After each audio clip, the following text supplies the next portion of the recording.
welcome, welcome, welcome. So today I want to talk about compassion. So it was a little while into my cancer journey when I realized that compassion is mine, but maybe yours, secret to life. The secret sauce. The thing that set me free. So this is a big episode. Prior to cancer, I was very much the person to put my fingers into every single honeypot. I was learning Spanish. I was learning guitar. I was learning how to improve myself. I was learning how to be a good wife. I was learning how to have a perfect household, keep up with the styles, create a jewelry business, create an aesthetics business, everything. You name it, I perfected it. That's all I did. Action, action, action. And it was always fueled by a feeling of not enough. Always. So everything that I did in a desperate effort to try to be enough. I had no compassion for myself. And I utilized pain. I utilized judgment. And I utilized discomfort to try to propel myself forward.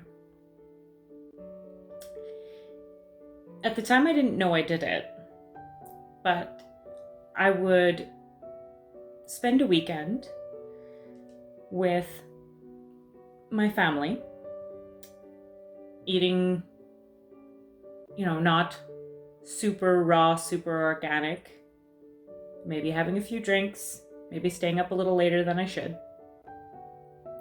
And Sunday night, I would beat myself up for hours. And I would vow that next weekend, I'm not doing that. Next weekend, I'm eating raw, and I'm drinking water, and I'm getting proper sleeps, and I'm going to learn more Spanish or whatever. And then the next weekend would come, and I'd be so tired from trying to be perfect all week that I would stay up late, eat not so good, have a couple drinks, then I would beat myself up on Sunday. And the cycle continued. And I didn't realize it then, but as I said, I had no compassion for myself. I just thought to myself over and over again, you gotta do better, you gotta be better, you gotta prove over and over and over again. So I was a get shit doner. And I still am. But I was a relentless get shit doner.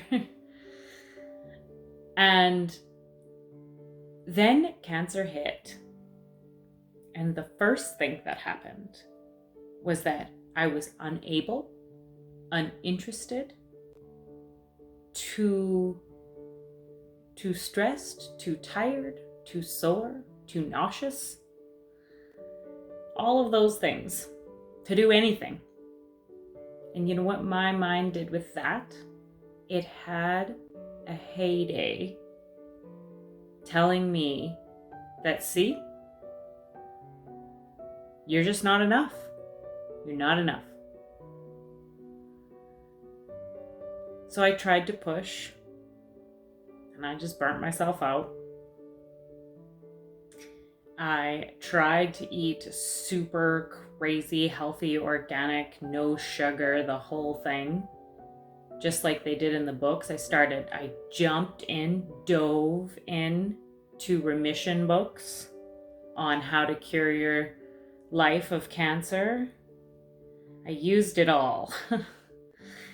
And I got real tired real fast.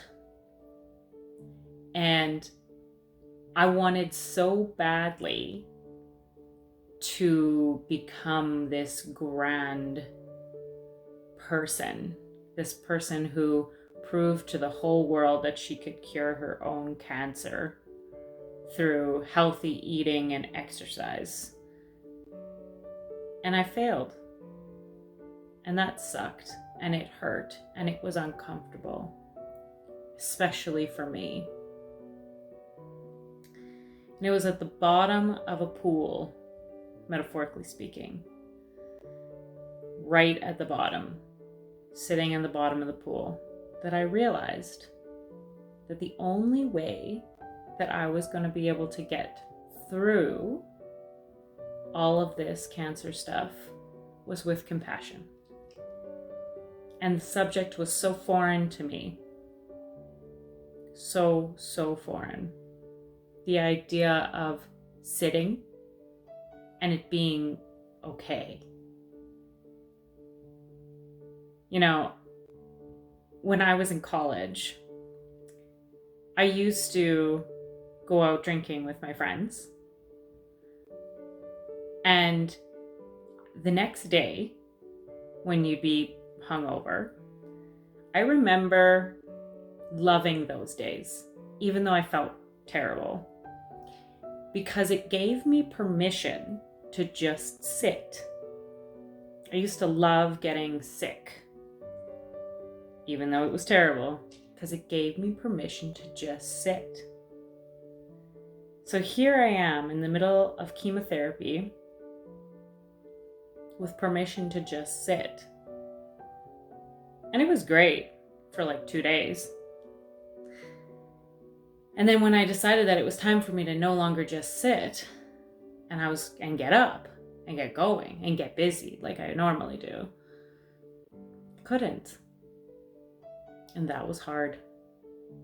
That was really hard for me. So this word compassion came into my existence. What does it mean?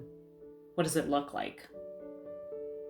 And compassion is to be okay with what is. It's a sense of presence.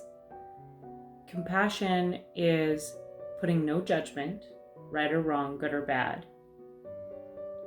Compassion is just letting it be, truly letting it be.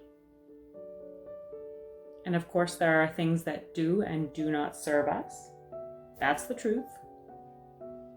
But that's pretty much the only label that you can put on good and bad days, emotions, actions. Does it serve you or does it not? Compassion is seeing that it does or does not serve you, and giving it a hug and saying, you're okay there. You're okay now. This is not something I was comfortable with. But little by little, I just ate the damn nachos. Or I just watched the damn movie. Or I let somebody help me cook or clean. The hardest part was letting my husband do things. Prior to this, I was the doer of all things, especially in my home and relationship. And suddenly I couldn't lift things, I couldn't do things. And my husband needed to lift things and do things, and that was not comfortable. But learning compassion, I let him. And you know what happened? The world didn't fall. I didn't get ridiculously fat. It didn't matter that I wasn't learning Spanish anymore or cultivating some type of skill that was going to be world-renowned post-cancer. What ended up happening was this sense of ease came into my life that I had never felt ever before. I had never been with such peace as it was when I started to look at myself with compassion.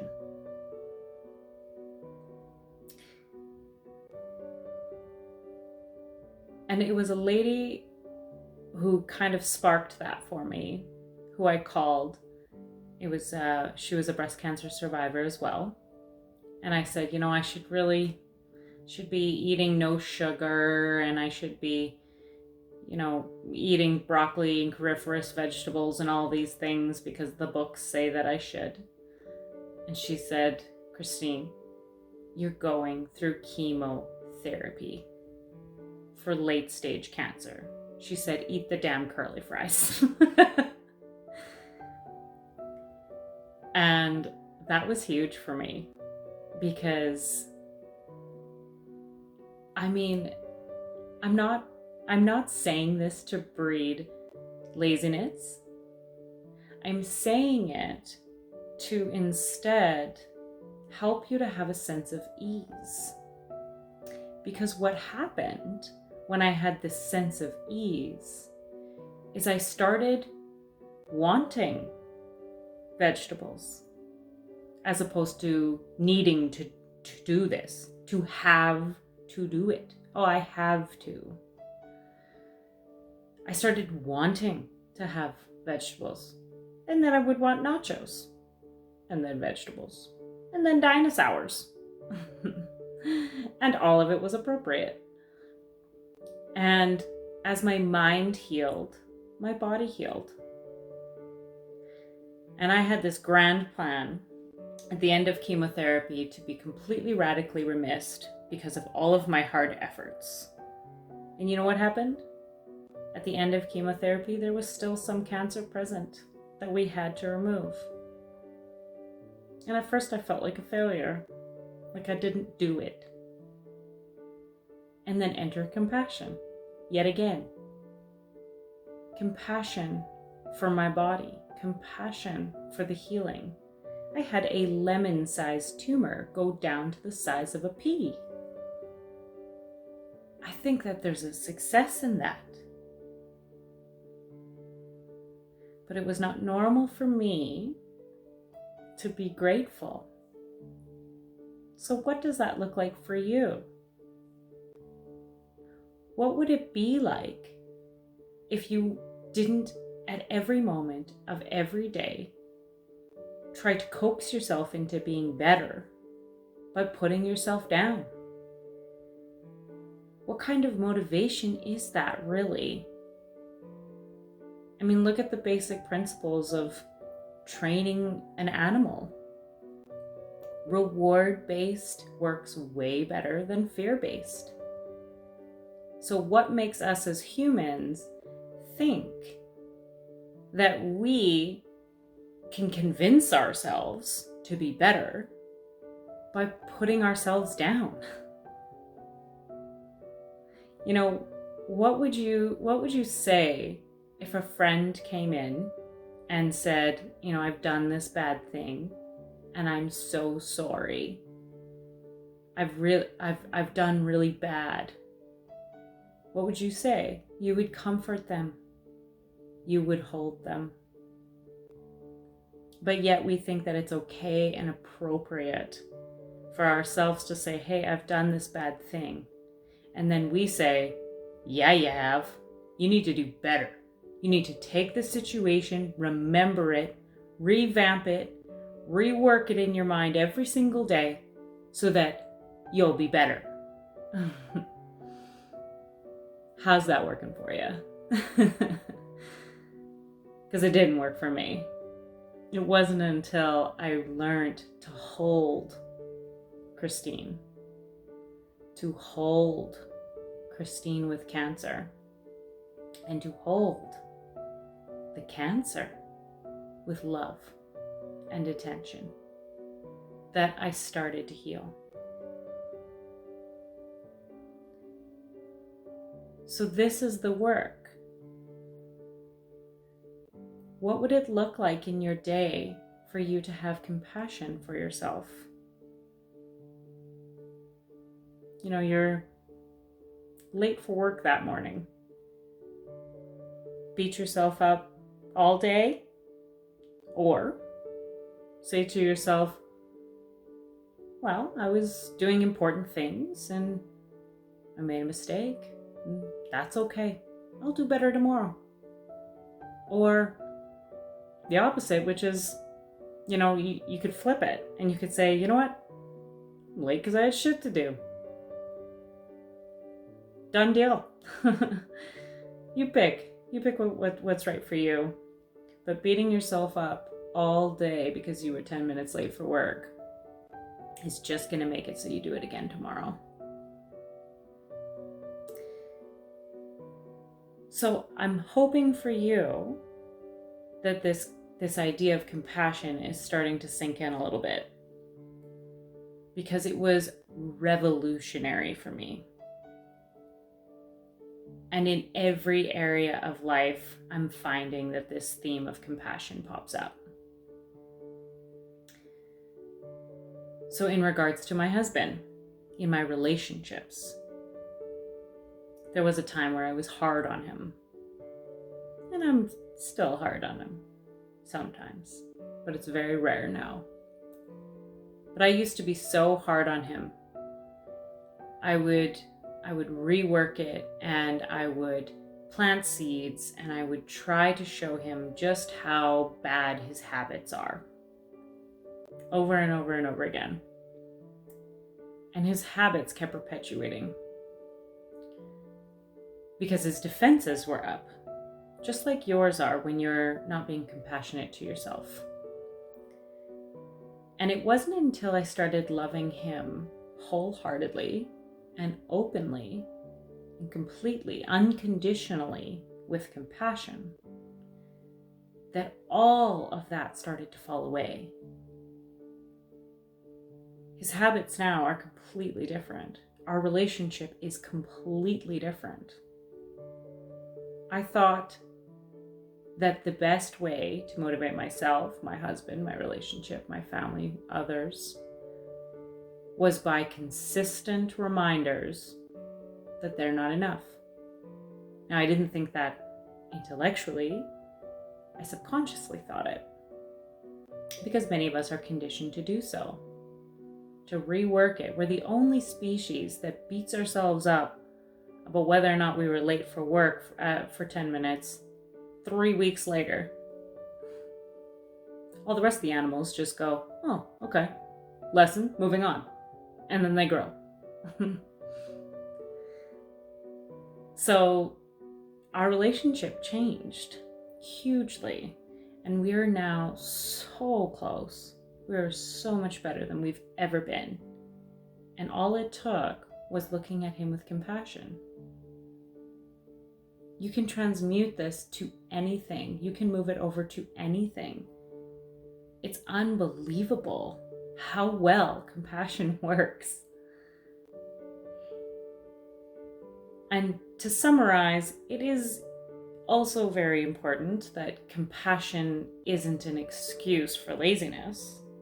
Compassion doesn't mean, oh, well, I've had a hard day at work, so I'm going to eat junk food, sit on the couch, and binge watch TV, followed by the next day doing the exact same thing, and the next, and the next.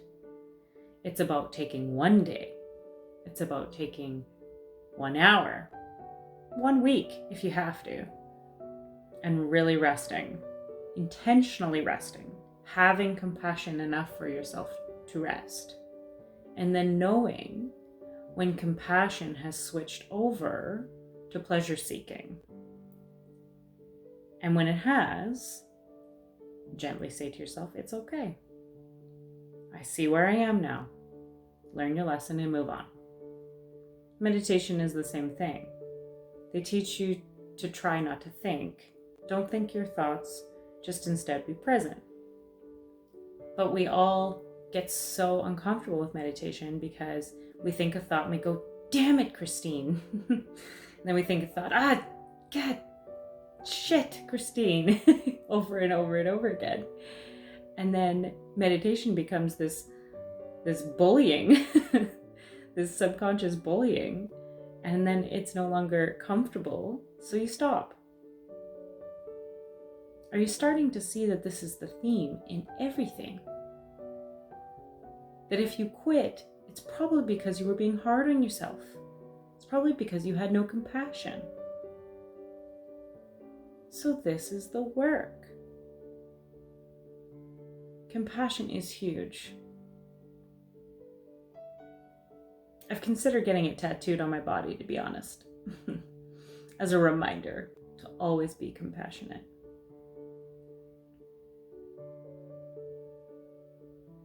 So I hope that this talk today has inspired you to have more compassion for yourself. Because what does it do? To summarize, compassion creates a space where you feel safe. When you feel safe, you can move on intuitively to bigger and better things. Being hard on yourself creates a feeling of no safety, of not being enough. When you feel not enough, you quit. So, have compassion, love yourself, and let life unfold for you. You'll be amazed the difference. I'm still in disbelief at how much my life has changed in such a short period of time because of compassion. And I'm still working on it. So I hope this helped. I hope it created some expansion for you today. And I hope you go out there and live life more free. Bye.